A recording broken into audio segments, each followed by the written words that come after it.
Hi, today we're talking about keys to embracing your personal power. And key number one we're looking at is finding out your own personal story around power and your own personal power. So our own story around our personal power can change at many different times throughout our life. Even though we might develop our beliefs around our personal power at a very young age, we may not be triggered in this story until a certain event maybe happens in our life. And this could happen at any time. So we know we're standing in our own personal power when situations come up and we don't have to power over another in order to get what we want in life. Or neither do we allow others power over us and dictate what they think we should do. We have the ability to have our own needs met, and in fact we know what our own needs are when we're standing in our own personal power. And people that have a good relationship with their personal power, it's normal for them to have good boundaries in place. That is, they know what they will and will not accept from others. And this can all be maybe even unconscious. Or they may have developed and know that they don't want to be treated in a certain way.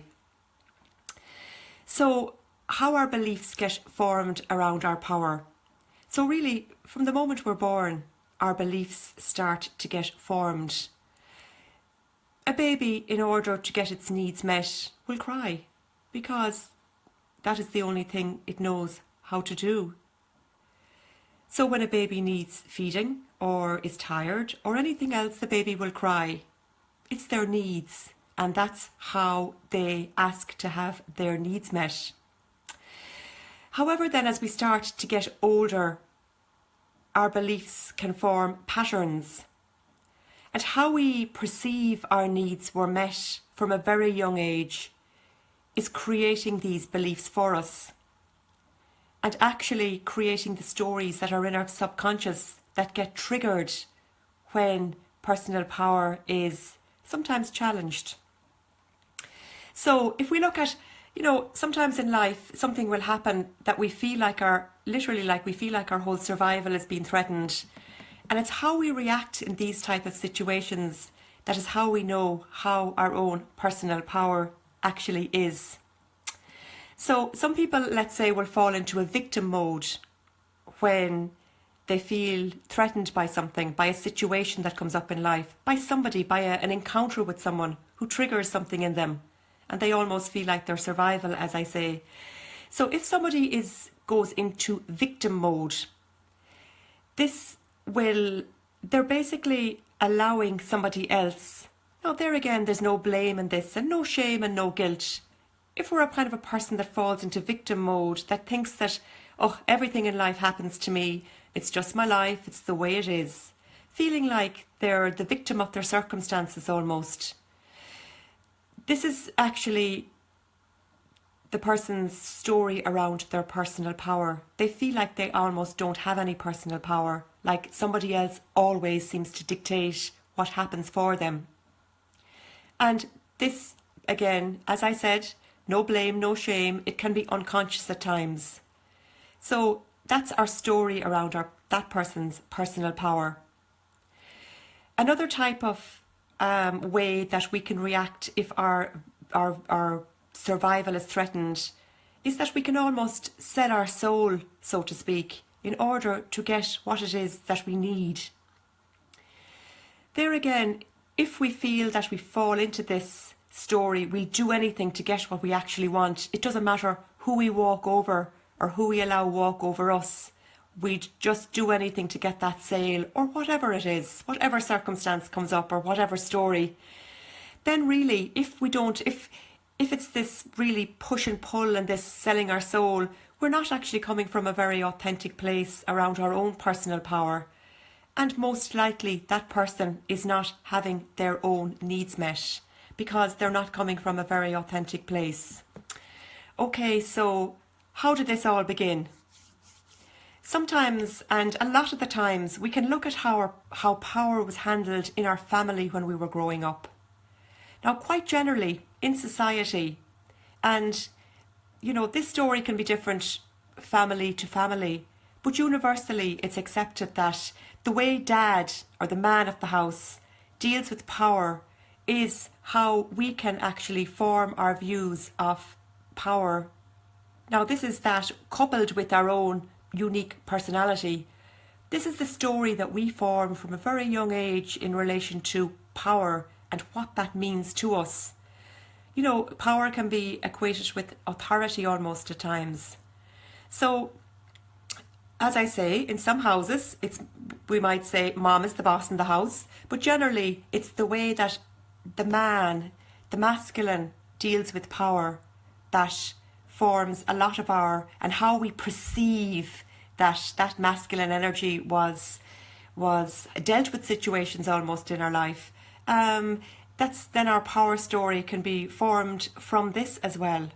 So, if we want to have a look at what our own personal story is around power, there are a few questions we can ask ourselves to find out where it is we actually stand in relation to our power story. What is our story in relation to our personal power? Do we feel like we own our power? Do we feel like we can get through situations in a way that we actually have had our needs met as well as doing what it is we intended to do? For example, if we sell products, let's say, are we selling them in a way that's authentic to us? Or do we just sell in a way that we may have learned we should, but that may sometimes not really resonate with ourselves? But this, as I say, can come up in any parts of our life, our personal relationships even, how power is dealt with in a relationship between mother-son, mother-daughter, husband-wife. All these situations that we come across are all ways in which our personal power plays out for us.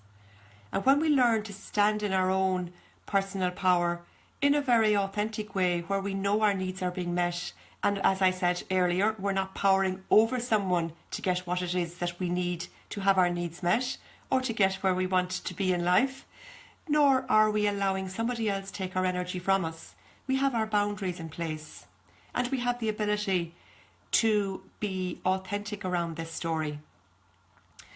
You can go visit my website, www.celticsoulessence.com, for further information in relation to, I have some podcasts up there that you might like to listen to. For example, Finding Your Authentic Voice.